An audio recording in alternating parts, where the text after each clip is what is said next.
Hello friends, मैं हूं रविचंद्रा और आज बात करेंगे कुछ महत्वपूर्ण प्रश्नों के बारे में। कुछ महत्वपूर्ण पुस्तकें हैं एवं उनके राइटर हैं, उनको देखेंगे क्या क्या उन्होंने कौन कौन सी बुक दी और क्या क्या उन्होंने कार्य किए।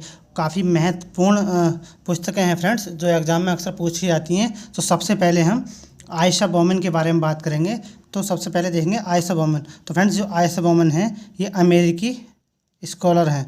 पूछा जा सकता है कि जो आयशा बोमन है वो कहाँ के रहने वाली हैं। तो ये अमेरिका के रहने वाली हैं, यूएसए की। चलिए देखते हैं, उनकी सबसे पहली पुस्तक है, ये पूछी भी गई है, पूछा है the geography of the central Andes.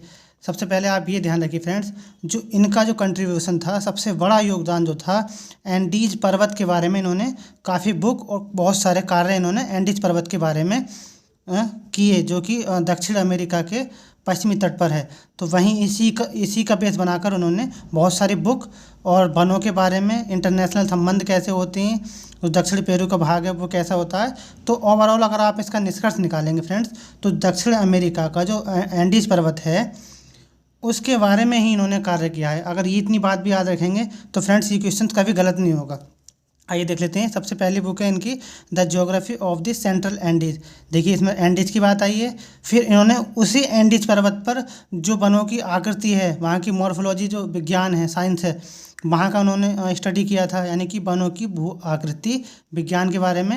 यानी जो वहाँ का एंडीज पर्वत था, वहाँ के वन जो हैं वहाँ की स्टडी की और वहाँ का जो मॉर्फोलॉजिकल जो साइंस है उसके बारे में बताने की कोशिश की। फिर उन्होंने बताया इंटरनेशनल रिलेशनशिप, यानी कि जो अंतर्राष्ट्रीय संबंध कैसे हैं वो इन्होंने ये पुस्तक लिखी थी। फिर इन्होंने क्या किया, दक्षिणी पेरू का एंडीज पर्वत, देखिए यहाँ भी एंडीज पर्वत, यहाँ वनों की आकृति के बारे में, यहाँ दक्षिणी पेरू का एंडीज पर्वत, तो यहाँ भी एंडीज की बात की, पर्वत की बात की। तो पूछा जाएगा दक्षिणी पेरू का एंडीज पर्वत बुक किसकी है, तो आयशा बोमन की है।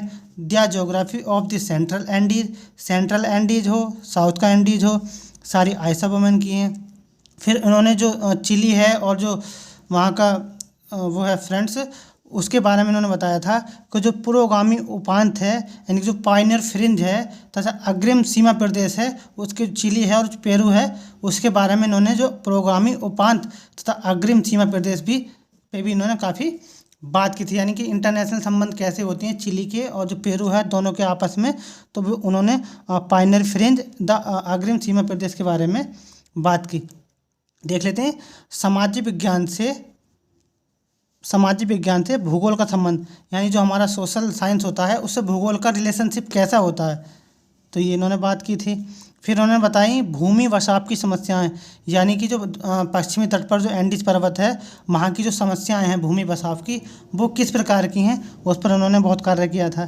फिर इन्होंने सबसे महत्वपूर्ण कार्य किया था पायनियर सेटलमेंट, यानी जो पायनियर सेटलमेंट है, इन्होंने ये वाली बुक भी लिखी थी। तो फ्रेंड्स इनकी 1 2 3 4 5 6 7 8 बुक हैं। कुछ और भी है तो मैं अगर अगली वीडियो में इसमें कोशिश करूँगा सभी एक जगह लाने की, जिससे आसानी हो याद करने में।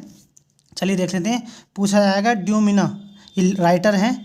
द डिवीजन नेचर बुक किसकी है, पूछा जाएगा द डिवीजन नेचर। तो फ्रेंड्स मैं जो याद करता हूँ इनको बुक को, पुस्तकों को कैसे याद करता हूँ, मैं इनमें यही चीज़ ढूंढने की कोशिश करता हूँ कि इसमें ऐसा कौन सा कीवर्ड है जो इनमें है। तो आप देखेंगे द डिवीजन नेचर, डिवीजन ड्यूमिना, डा से डिवीजन, डा से ड्यूमिना। मैं इनको अगर मेरे सामने कभी भी आती हैं तो द डिवीजन नेचर ड्यूमिना, तो मैं इस तरीके से याद करता हूँ। इससे मेरी जो है याद भी रहता है। अगर कभी भी डिवीजन आएगा तुरंत समझ जाओगे आप ड्यूमिना, क्योंकि डी इसमें और डी इसमें। आइए देखते हैं। फिर होता है इसीडोर डटीमलाजिया। मैं 2-3 बार इसको बोलूँगा या आप बोलने की कोशिश करोगे, इसीडोर डटीमलाजिया, इसीडोर डटीमलाजिया, इसीडोर डटीमलाजिया, तो आराम से याद हो जाएगा। हम उसको एग्जाम अगर आएगा भी ना इसीडोर, तो हमारे मुंह से निकलेगा डटीमलाजिया। तो इसीडोर जो राइटर थे इन्होंने डटीमलाजिया पुस्तक लिखी थी। फिर आता है केपेल्ला सतीरिकन, केपेल्ला सतीरिकन, केपल्ला सतीरिकन।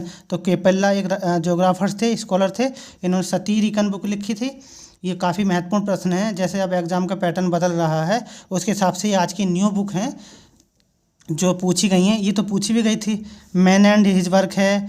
और फ्रेंड्स आगे हैं बताऊंगा मैं कौन कौन सी बुक पूछी गई हैं। तो केपेला सतीरिकन। फिर पूछा जाएगा मैन एंड हिज वर्क, मानव और उसका कार्य बुक किसने लिखी है? तो फ्रेंड्स ये हर्बर्टसन है। आप इनको बेहतर तरीके से जानते होंगे। इन्होंने 15 प्राकृतिक रीजन यानी नेचुरल प्रदेश में विश्व को पूछा जा सकता है, पूछा भी गया है। इन्होंने विश्व को 15 प्राकृतिक क्षेत्र में यानी 15 नेचुरल प्रदेशों में हर्बर्टसन ने बांटा था। पूछा जाएगा 15 विश्व को प्राकृतिक रीजन क्षेत्र में किसने बांटा? तो वो थे हर्बर्टसन। आइए देख लेते हैं। पूछा है सर्वेक्षण फिर काम, यानी पहले सर्वेक्षण करो उस जगह का जहाँ भी काम करने जा रहे हो, उसके बाद में कार्य करो। तो ये बात जो की थी गैडिस महोदय ने की थी, जो कि ब्रिटिश स्कॉलर हैं और ये एक बहुत बड़े प्रादेशिक भूगोलवेत्ता भी रहे हैं। पूछा जाएगा सर्वेक्षण फिर काम, तो ये गैडिस है, गैडिस ये जो ब्रिटिश स्कॉलर्स हैं।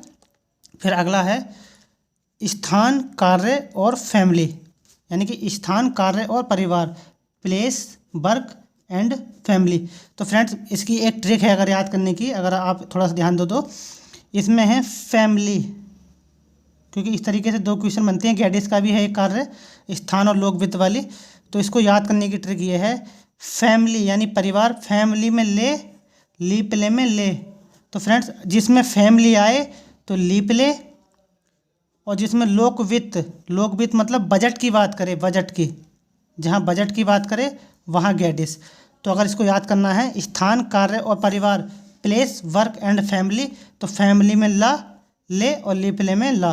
तो अगर फैमिली की बात आए तो ली प्ले, और अगर स्थान, कार्य और लोक वित्त की बात आए तो गैडिस। फ्रेंड्स एक चीज़ और याद रखनी है, अगर ली प्ले ऑप्शन में ना दे फ्रेंड्स तो हम यहाँ गैडिस सही करेंगे। क्यों? क्योंकि गैडिस जो हैं ली प्ले के ही अनुगामी हैं। पूछा गया था पीछे, आप अगर PYQ लगा रहे होंगे तो ये पूछा गया था कि गैडिस यानी जो गैडिस हैं, सर गैडिस हैं, ये किसके अनुगामी हैं? तो फ्रेंड्स ये ली प्ले के अनुगामी हैं, क्योंकि ली प्ले का ही आधार बनाकर इन्होंने अपना कार्य किया था।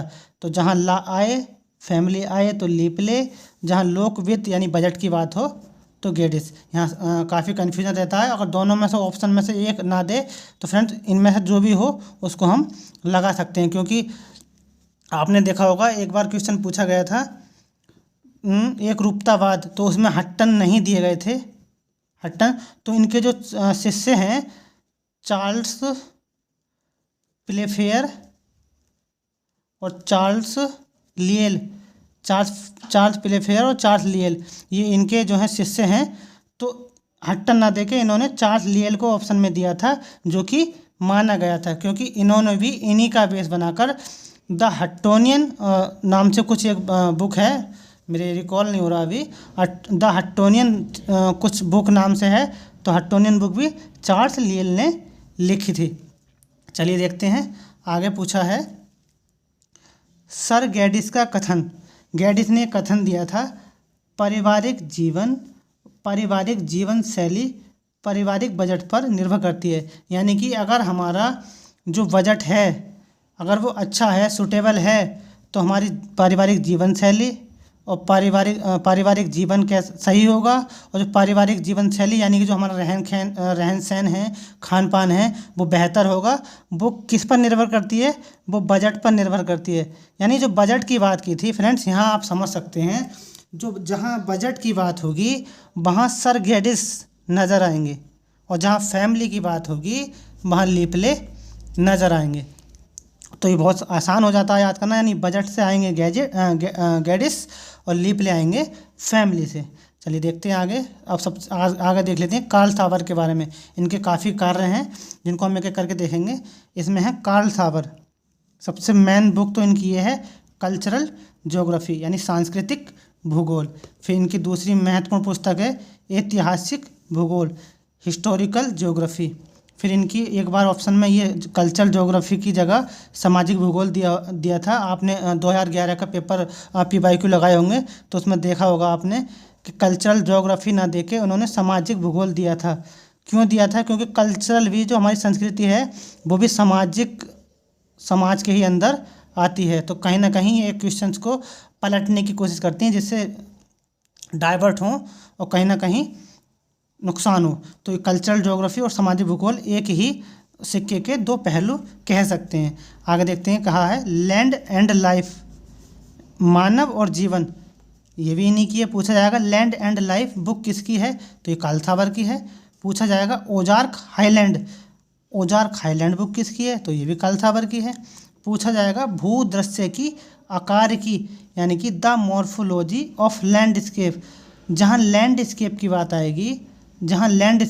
आएगी फ्रेंड्स, वहाँ कार्ल थावर सही होंगे। तो द मॉर्फोलॉजी ऑफ लैंडस्केप यानी भूदृश्य की आकार की, तो कार्ल थावर।